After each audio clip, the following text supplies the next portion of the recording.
यो भिडियो छ नि नछुटाइ हेर्नु है, यति चित्त बुद्ध छ नि। स्पेसली यो भिडियो हेर्नु पर्ने त अझै एमालेहरूले हो, जसले केपी ओलीलाई राजनेता भन्छन् नि, तिनीहरूले हेर्नुपर्ने हो यो भिडियो। ल हेर्नु त।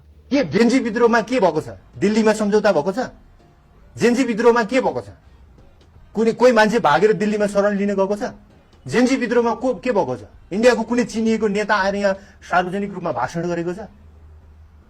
फन्टुस कुराहरू।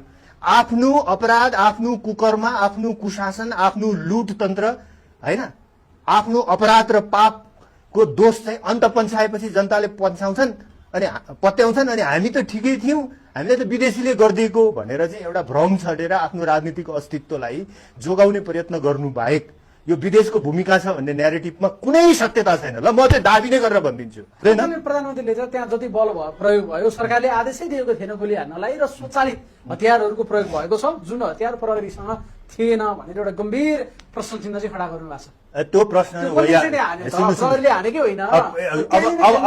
अब त्यसो हो भने म ओलीलाई सोध्न चाहन्छु, ओली र ओलीको सपोर्टरहरूलाई खोलेआम सोध्न चाहन्छु। तिमी करिब 15-16 वर्षदेखि यो कति वर्षदेखि 34-36 वर्षदेखि यो देशको शासक पार्टीहरू मध्ये एउटा थियो हो? सरकार 1.5 वर्षदेखि कसको थियो? ओलीको थियो। यो देशमा अवैध हतियार छ, भित्रिन्थ्यो भन्ने भए तिम्रो सरकारले किन थाहा पाएन? थाहा हुनु पर्दैन? तिम्रो गुप्तचर के हेरेर बसेको थियो? तिमीले चलाएको पुलिस के हेरेर बसेको थियो? तिमीले नियुक्त गरेको आइजिपीहरू के हेरेर बसेका थिए? ती कसले गरेको? तिमीले नियुक्त गरेको गृह सचिव के हेरेर बसेको थियो? मुख्य सचिव के हेरेर बसेको थियो? त्यो पत्ता लगाउने काम कसको? तपाईँ हाम्रो मिडियाको, नागरिकको, युवा युवतीहरूको हो कि सरकारमा बसेका षड्यन्त्रको? एक।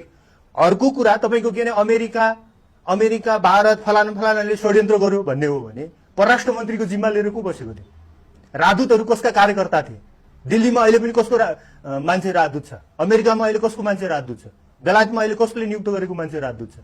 अनि परराष्ट्र मन्त्रीको सारा जिम्मेवारी लिएर बस्ने आरजु देउपा अनि सारा आफ्ना कार्यकर्ता त्यो पनि पैसा खाएर नियुक्त गरेका राजदूत अनि सारा तिमीले आइजिपी भर्खर मैले बनाए भन्ने, आफ्नो कार्यकालमा मैले नियुक्त गरेका हाकिमहरू भन्ने, अनि ती सबैले तिमीलाई सपोर्ट गरेनौ भने तिमी के फुइयाको शासक थियौ त? फुइयाको परराष्ट्र मन्त्री थियौ? फुइयाको प्रधानमन्त्री थियौ? के हेरेर बस्यौ त तिमीले? के राज्य संयन्त्रको के कन्ट्रोल, के युज, के शासन, के इन्फर्मेसन लियौ त? काठमाडौँको संसद भवनमा चाहिँ स्वचालित हतियारहरू आइपुग्दा त्यो कहाँबाट इम्पोर्ट भयो? कुन के त्यो विमानस्थलबाट, त्रिभुवन विमानस्थलबाट आयो? रक्सोलबाट आयो? कसले पत्ता लगाउने हो? त्यो पत्ता लगाउने काम ओलीको सरकारको होइन। 23 र 24 गते भएका सम्पूर्ण घटनाहरूको शासकीय जिम्मेवारी एक मात्र मान्छे केपी शर्मा ओलीले लिनुपर्छ र यी सारा अपराधका लागि उनलाई चाहिँ अभियोजन गरेर कठघरामा उभ्याइनुपर्छ भन्ने लाग्छ मलाई।